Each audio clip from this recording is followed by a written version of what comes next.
Bonjour, bonsoir frères et sœurs dans le Seigneur Jésus-Christ.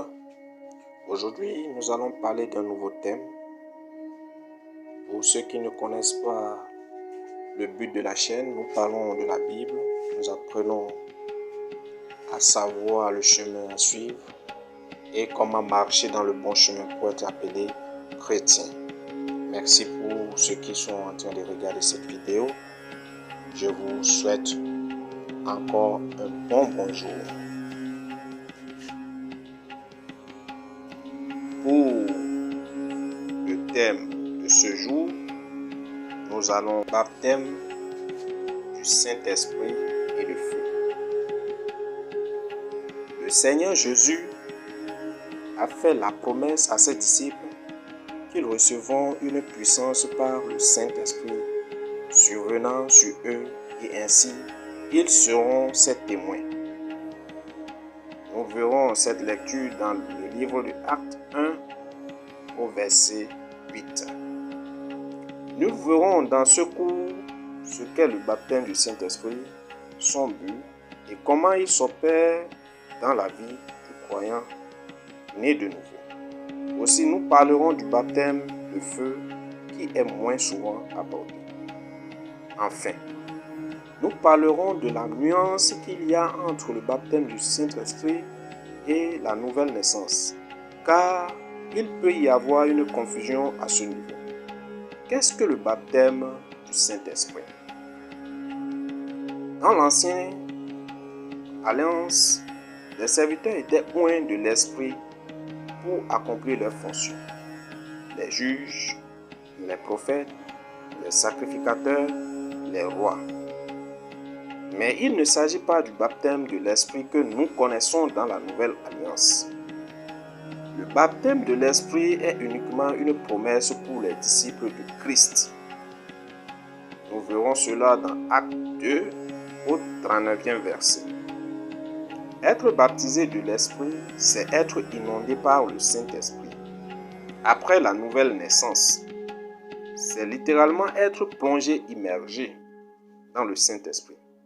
C'est Jésus lui-même qui nous baptise de Saint-Esprit et de feu. Nous verrons cela dans le livre de Matthieu 3 au 11e verset. Aucun homme n'a reçu le pouvoir de baptiser les hommes du Saint-Esprit. Toutefois, il est possible que l'on reçoive le baptême de l'Esprit par l'imposition des mains. Cela se fait dans le livre de Actes 8 au 17e verset. Acte 19 au 6e verset. Ce n'est toutefois pas un acte de magie et l'onction du Saint-Esprit ne se marchande pas.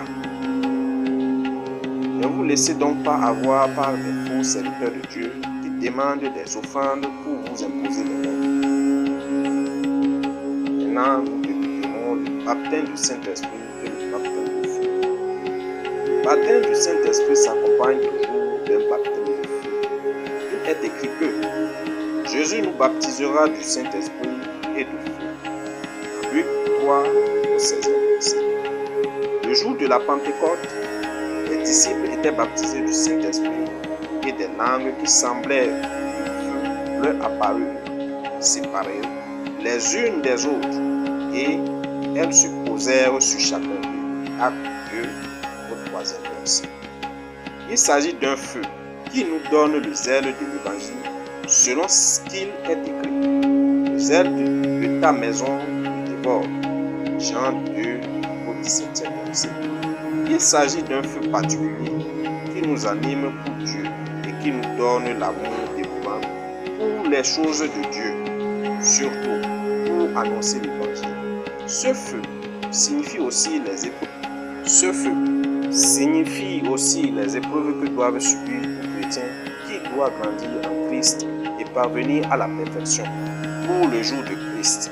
1 Pierre 1, 7 dit: Ainsi, la valeur éprouvée de votre foi, beaucoup plus précieuse que l'or, qui est périssable et que l'on soumet pourtant à l'épreuve de feu, aura pour résultat la louange, la gloire et l'honneur lorsque Jésus-Christ apparaîtra. On le voit aussi avec Jésus qui après avoir été rempli du Saint-Esprit, après son baptême, fut conduit par l'Esprit dans le désert pendant 40 jours, où il fut éprouvé. Luc 4, du 1er au 2e verset. Bonne méditation.